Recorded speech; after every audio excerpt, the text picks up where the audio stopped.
선한 사람 TV를 애청하고 계시는 국내외 계시는 성도 여러분 안녕하십니까? 이제 사랑에 대한 개략적인 모든 말씀을 마치고 오늘은 비교회와 운동이 무엇인가 라고 하는 주제입니다. 세상에 있는 것은 계속 진화하여서 더 좋고 더 편리한 것을 만들어내고 있습니다. 그 이유는 사람의 마음을 새로운 것에 집중시키기 위해서입니다. 세상과 짝지어 생존의 가치를 높이는 사탄은 새로운 것에 관심과 시선을 빼앗아 가야만 영원한 것에 눈을 돌리지 않게 하는 고차원적인 전술입니다. 현대는 어느 때보다도 변화가 빨라 영어로 rapid change, 즉 급변하는 세상이라고 합니다. 과학자들은 어느 나라보다도 빨리 새롭고 편리한 것들을 만들고 있습니다. 그러나 시대가 빨리 지나가도 변하지 않는 것이 있습니다. 그것은 진리의 말씀 성경 66권입니다. 인생을 오래 살아보면 변하지 않는 진리만이 우리를 만족시킬 수가 있다는 것을 늦게나마 깨닫게 됩니다. 염려스러운 것은 사탄의 전략이 변화하고 새롭게 하고 편리하게 하는 정보가 변하지 않는 말씀을 왜곡시키고 성도들의 신앙과 헌신을 가로막고 있다는 사실입니다. 산업화에 발맞춰 지금 마약, 동성애, 차별금지법, 차별금지법이라는 것은 합리적인 이유 없이 성별, 병력, 나이, 출신 국가, 출신 민족, 인종, 피부색, 언어 등의 이유로 고용, 교육, 직업에서 차별받지 않도록 하는 법입니다. 이 법이 통과되면 남자가 여자탕에 들어갈 수 있게 됩니다. 낙태, 이혼, 그리고 동서양의 문화의 풍조를 검증 없이 받아들여 자연스럽게 성도들이 누리고 있습니다.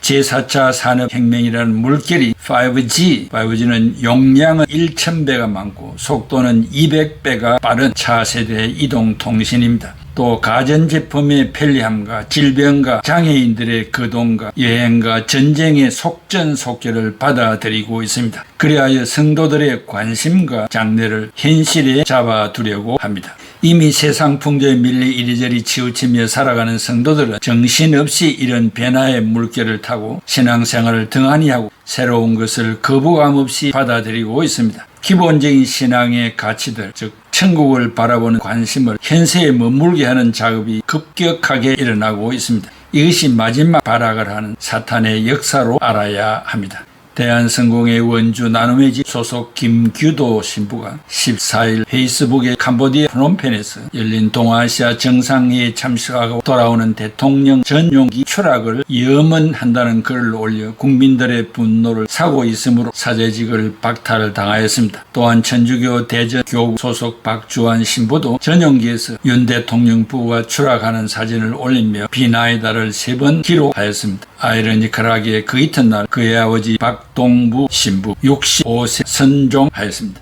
에어포스 1으로 불리는 전용기에는 수백 명의 참모와 기자들이 탑승하고 있습니다. 그들이 추락하여 다 죽으라는 말입니까? 합법적으로 선출된 대통령을 죽기를 바란다면 그것은 체제에 대한 도전일 것입니다. 국가를 위하고 그들의 종교를 위한 것보다 미운 사람이 타고 있는 비행기가 추락하기를 염원하는 자아 중심으로 살아가는 자들입니다. 모든 생명은 하나님의 손아귀에 있습니다. 그러므로 사람이 사람을 죽이는 것과 저주는 자신에게로 돌아온다는 엄연한 진리를 깨닫기를 바랍니다. 함부로 거짓이나 유언비어나 상대방이 듣기 싫어하는 말을 삼가야 합니다. 화마가 집을 태우듯이 말을 조심하지 않으면 결국 그것이 화마가 되어 자신을 태우게 됩니다. 자신의 운명은 자신의 입에서부터 시작됩니다. 말은 자기를 치는 도끼요 찌르는 칼날과 같습니다. 이런 이야기도 있습니다. 공주처럼 귀하게 자라서 결혼을 했는데 부엌일을 안 해보아서 시아버지 밥상을 차리는데 오랜 시간이 걸려 반찬은 그런 대로 만들었는데 밥이 문제였습니다. 식사 준비가 다 되었느냐는 시아버지의 물음에 예 밥상을 올리면서 미안한 마음으로 며느리가 말하기를 아버님 용서해 주세요. 죽도 아니고 밥도 아닌 것을 해왔습니다. 다음부터는 잘 하도록 하겠습니다.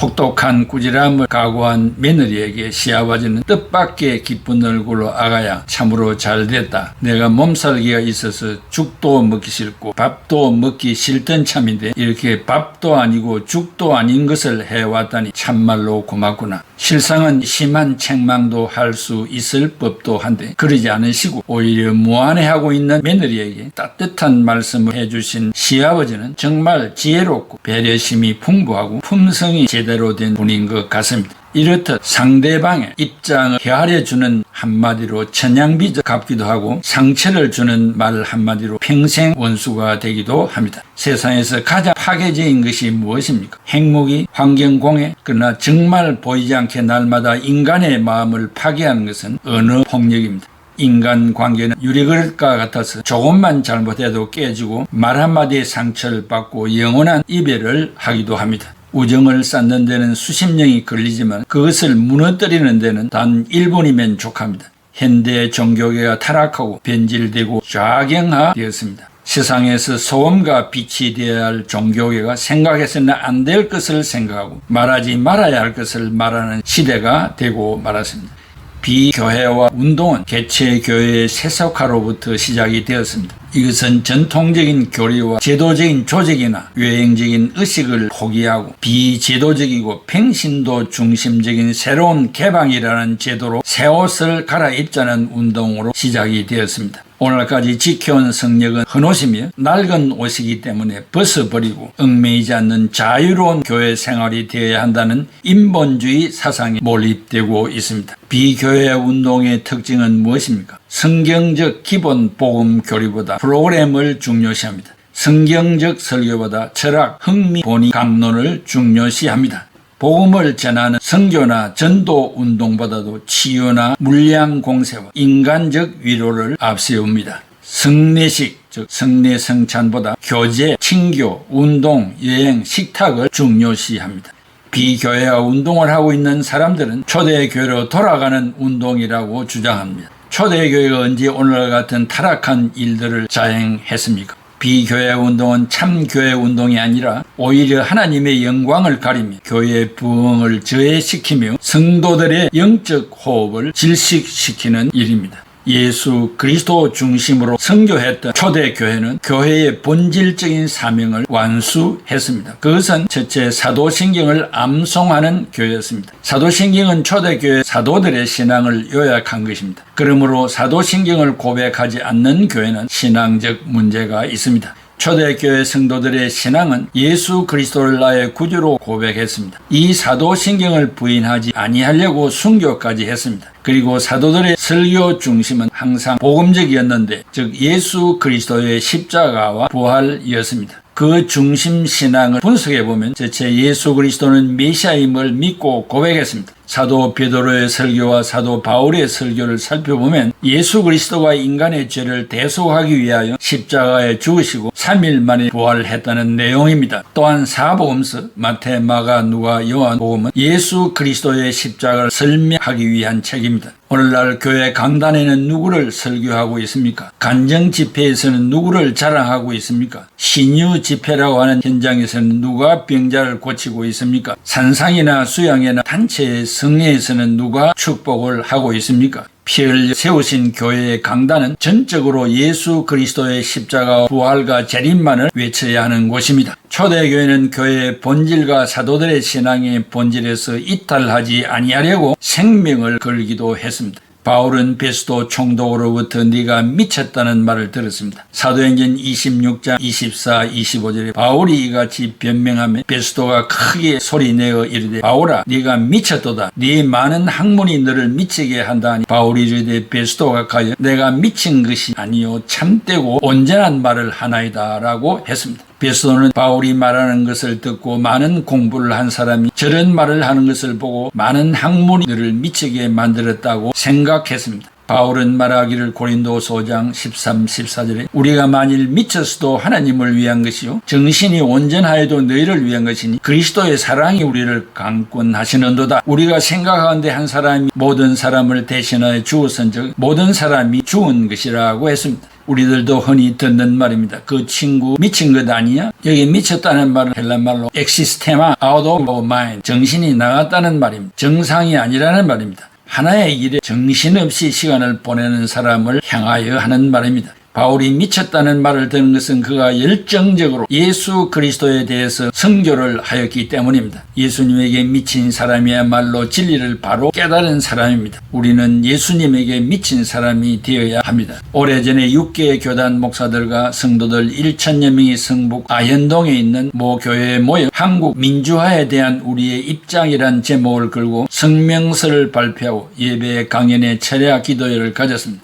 대한예수교회 장로회, 한국기독교 장로회, 기독교 대한감리회, 구세군 대한본영, 대한성공회, 기독교 대한복음교회 등이었습니다. 참석자 중에 40여 명은 삭발을 하고 거리로 나와 경찰과 대치하기도 했습니다. 교회는 세상 정치를 옹호하는 것도 아니요 비판하는 것도 아닙니다. 교회는 세속에서 멍들고 상처받은 무리들이 여당이든지 야당이든지 부자이든지 가난한 자들이 찾아와 위로받고 새 사람이 되는 곳입니다. 교회에서 고침받고 일터로 나가서 성경대로 처신하게 하는 용광로와 같은 곳입니다. 사람들이 자기의 프레임, 즉 틀을 벗어나지 못하기 때문에 일어난 일입니다. 나 자신도 어떤 때는 고정관념에 사로잡혀 요지부동인 경우가 많습니다. 성경은 인간의 생각을 초월하여 성령의 인도를 받는 점프를 요구합니다. 모든 문제의 해답은 기존 틀 밖에 존재합니다. 여기에 9개의 원이 있습니다. 4개의 선으로 9개의 원을 연결하려면 기존 틀 안에서는 결탄코 연결할 수 없습니다. 모든 문제는 기존 틀에서 벗어나야 해결이 되는 것입니다. 똑같은 현상을 관점에 따라서 전혀 다르게 볼 수 있습니다. 프레임의 법칙이란 틀의 의미이지만 관점이나 생각의 틀을 의미하기도 합니다. 나는 어떤 프레임에 갇혀 살고 있는가? 다른 각도로 생각은 하지 않는가? 나의 고정의 틀 때문에 누군가가 고통을 받고 있는 것은 아닌지 생각해 보아야 합니다.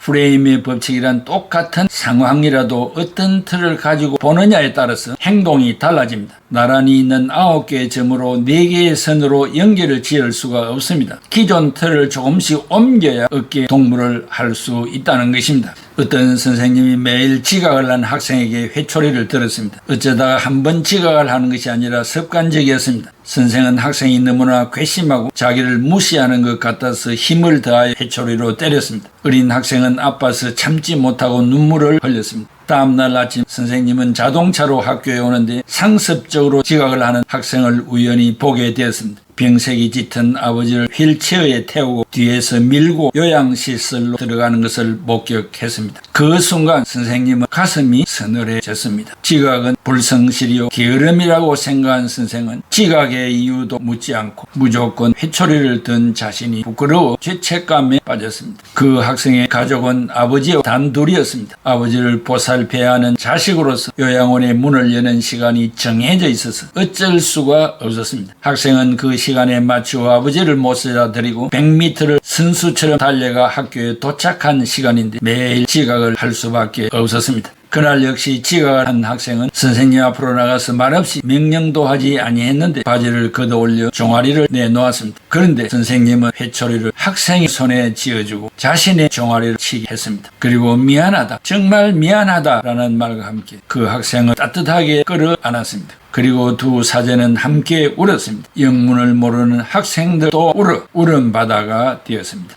지금 우리는 서로가 힘들고 외로운 삶을 살고 있습니다. 그래서 우리는 함께 사는 법을 배웁니다. 이것은 상대방이 되어보는 것입니다. 기존의 틀에서 나와보는 것입니다. 저 사람에게 뭔가 틀림없이 타당한 이유가 있을 거야. 저 사람은 얼마나 힘들게 살고 있을까. 내 감정을 억제하지 못한 채 섣불리 판단하고 결정해서 잘못된 행동을 하지 말고 상대방이 무엇을 왜 그랬는지를 생각해 봐야 합니다. 잘못된 판단을 당연한 것처럼 결정하는 비합리적인 판단을 냉정하게 되돌아보고 뒤늦게라도 깨닫고 잘못을 인정하고 용서를 구하는 마음의 자세가 필요합니다. 현실 교회가 서로를 비난한다면 그 비난의 반대편에 있는 성도들은 어디로 가야 하겠습니까? 교회는 특수한 곳입니다. 현대는 비교회와 운동이 전개되고 있습니다. 초대교회는 현실과 달랐습니다. 로마를 비난하지 아니했고 유대 관원들을 욕하지 않았습니다. 왜냐하면 그들은 구원받지 못한 사람들에게 마땅한 일로 알았고 그들을 위하여 기도하였고 전도와 선교에 주력했습니다.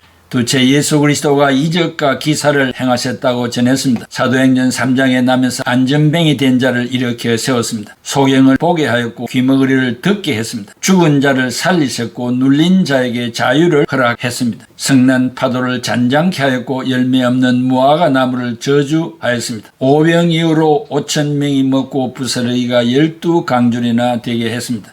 현대 예수님이 행하신 이적 기사를 가지고 번영의 신학이라는 이름으로 성도들을 속이고 있습니다. 소위 부흥사라는 타이틀을 가지고 전국을 돌며 전하는 주된 성경 본문이 신명기 28장 1절에서 6절, 요한일서 1장 2절입니다. 내 사랑하는 자여 네 영혼이 잘됨같이 네가 범사에 잘되고 강건하기를 원한다는 것입니다. 영혼이 잘되고 범사가 잘되고 강건하라니까 얼마나 좋습니까? 그러나 예수를 믿으면 만사 형통하다는 공식은 없습니다. 오히려 예수 믿고 망한 사람들도 많습니다. 가난한 처지에 이르러 고생하는 사람이 많고 청춘을 선교의 제물로 바친 사람들도 많고 감옥에서 병들어 죽은 자도 많고 옥사자도 많습니다. 예수 믿는다고 모두가 다 만사 형통은 아닙니다. 또한 적극적 사고를 성경처럼 주장하는 설교가 많습니다. 놀만 빈센트가 쓴 적극적 사고가 성경처럼 인용되고 있습니다. 하나님으로부터 100만 원을 받고 싶으면 10만 원을 11조 하라고 합니다. 믿고 하면 안 되는 것이 없다는 것입니다. 이것은 복음을 오해한 것이 아닐까요? 셋째, 예수님은 능력 있는 말씀을 전하셨습니다. 예수님은 바리새인, 서기관, 사두개인, 율법주의자들과 같이 아니했고 사람의 마음을 감동시켜 영혼을 구원시키는 위력적인 교훈을 했습니다. 이것이 새 계명인 사랑의 교훈입니다. 넷째, 예수 그리스도는 우리를 위하여 십자가에 못 박혀 죽으시고 부활 성천하셔서 재림하셨다고 전했습니다. 사도신경의 이 세상의 역사는 무제한의 반복이나 연속이 아닙니다. 예수 그리스도의 재림과 함께 처음 하늘과 처음 땅의 역사는 대단원의 막을 내리고 새 예루살렘이 전개됩니다. 이렇게 초대교회는 예수님의 능력과 권위와 희생과 승리와 영광과 하나님의 주권을 주장하는 것을 교회의 본질로 알고 있었습니다. 그러므로 우리들도 예수 그리스도가 나의 구주임을 고백하고 교회에 출석하여 신앙을 고백하고 죄를 회개하고 성도들과 마음을 같이 하여 교제해야 합니다. 지금은 TV 앞에서 예배하고 주의를 거룩히 지키지 아니하면 신앙 고백도 없고 죄를 회개도 하지 않고 마음을 같이하는 참 교회의 성도가 아니라 언제 헤어질지 모르는 대합실의 손님 모양으로 시간이 되면 자기 목적을 따라 훌훌 떠나가 버리는 교회가 되고 있습니다. 코로나19로 몇 년간 비대면 예배를 드린 것이 습관이 되어 대면 예배를 드리는 것을 알고도 교회당으로 나오지 않는 것이 비교회화 운동의 일환이라고 말할 수 있습니다. 사랑하는 애청자 여러분, 연속적으로 여러분들에게 말씀을 드리겠습니다. 오늘 우리가 출석하는 교회와 또 교회에 출석하는 내 자신의 생활 태도가 비교회화 운동의 일원이 아닌지 돌아보고 자성하고 바른 길을 찾아야 하겠습니다. 기도하겠습니다. 고마우신 아버지 하나님, 은혜와 사랑을 감사합니다. 오늘날 교회가 시대의 풍조를 따라 세속화되는 경향들이 많고 비복음화되고 비교회화되는 경향이 많습니다. 이러한 사실을 다시 한번 되돌아보고 바르게 신앙생활하고 주님의 마음에 합한 참 교회가 되게 하시며 스무나 교회와 빌라델비아 교회와 같이 칭찬 듣는 교회가 되게 하여 주시옵소서. 예수 그리스도의 이름으로 기도하옵나이다. 아멘.